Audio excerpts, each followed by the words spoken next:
Latin from scratch course, 6th class, last class of the first module, the active, indicative, present tense. Again, this we already kind of know from the 0th class, so there's not so much more information, like new information that we already don't know really, but there is some things that we don't know, so we are going to know quite soon.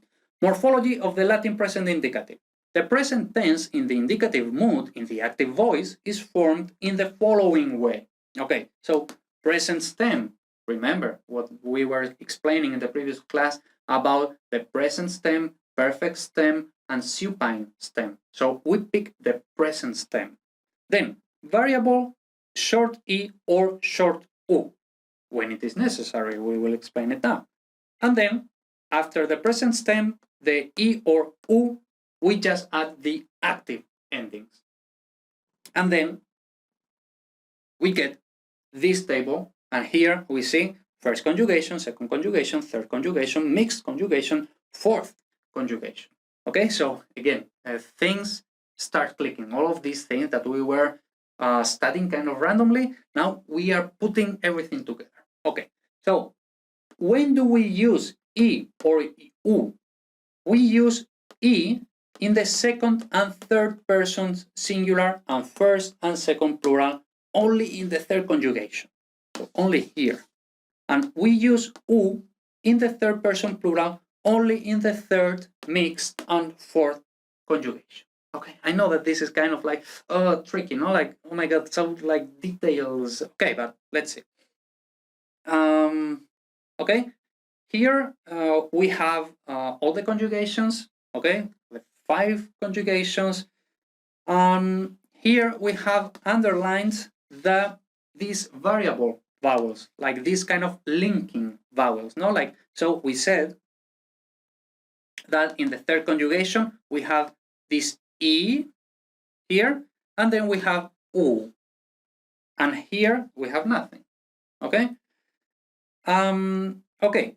So we are going to actually be reading this. Why? Because I want you to reason, understand, pay attention to how I pronounce this with the accent. Okay, with the accent, this is important.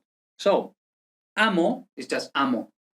Amas, amats.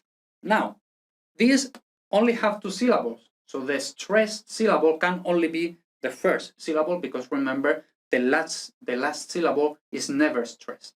But now, here we have 1, 2, 3 syllables. So, this one is not the stressed one, because this one is never the stressed one. Where is the stress? Here or here? How do we know? Remember that in the first conjugation, it was amare. So this a is always long, okay? So this a is long. This a is long. So if this is the penultimate and it is long, it has the stress. Okay, so this is amamus, amatis, and now amant. Okay?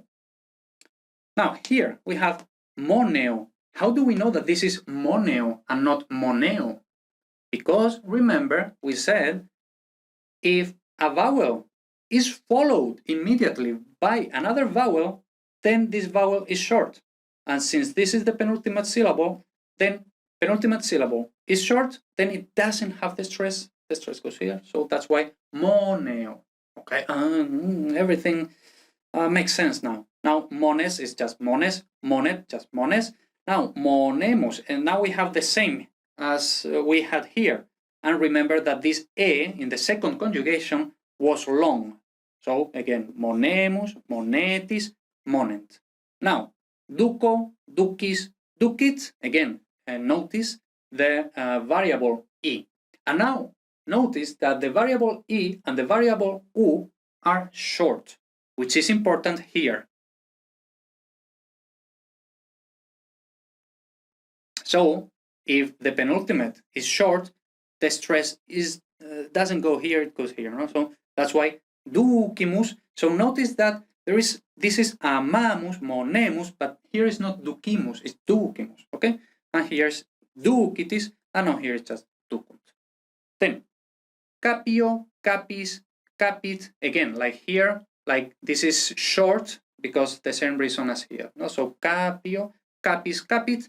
And now here, remember that the mixed conjugation is a subtype of the third conjugation. So that means that this is short, this is short. So capimus, capitis, and capiunt. Again, this is short. In this case, this is short because also there is another vowel followed, no? So capiunt.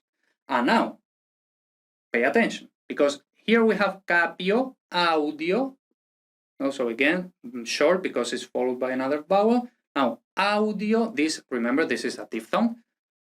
Audis, audit, and now, how is it here? Because here we have ducimus, capimus, and here, how is it here? Would it be audimus?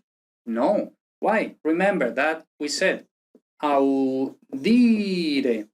So this E is this E. So it's long, and this E is also long. And if the penultimate is long, then it has the stress. So here it is audimus, auditis, and here this E. At first, it would be long,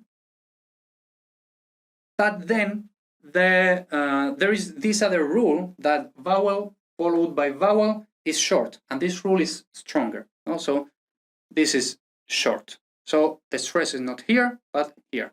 Audium. Okay?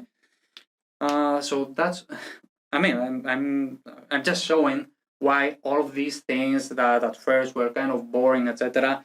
Now everything makes sense. Okay, we needed all of that to make sense of all of this and know how to pronounce it and know where the stress goes, etc.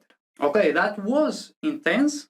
Now, just to finish the first module, something quite easy because we actually already know this, so it is not hard. We already know that the verb sum is the most frequent irregular verb. Remember that in most languages, the verb which is to be, there is, there are, is the most irregular verb. No. Remember that sum is the copulative verb. Why is this important? Because remember that we said in the nominative case, like copulative verbs, like sum, pretty much, also usually has an attribute, which also goes in the nominative case. Remember all of that. And it can be translated as to be, to exist, there is, there are, etc. And now the statement, because the verb sum also has a statement, which is sum esse fui and no supine stem. Okay? So you see, like this is super irregular because it has this esse. It should have been something like re, no? Like re. All of the previous infinitives were re, amare, audire, monere, but here no. Okay, so just esse, and then sum, fui, and then no supine. Okay, so this is the statement. We have to learn it, and now the present itself we already know. So really nothing new, no? Sum, est, sumus, estis, sunt. No problem with the accent in this case because there are no forms with 3 syllables. So the stress always goes in the first syllable. Okay, the first or only syllable. That's it. That's it for the first module. Again, it would be super good that if you haven't already, which you should have, but if you haven't already, go and do the exercises, the translations, simple sentences, the short story with the girls, with the stains, etc. And that's it. And then continue with the second module.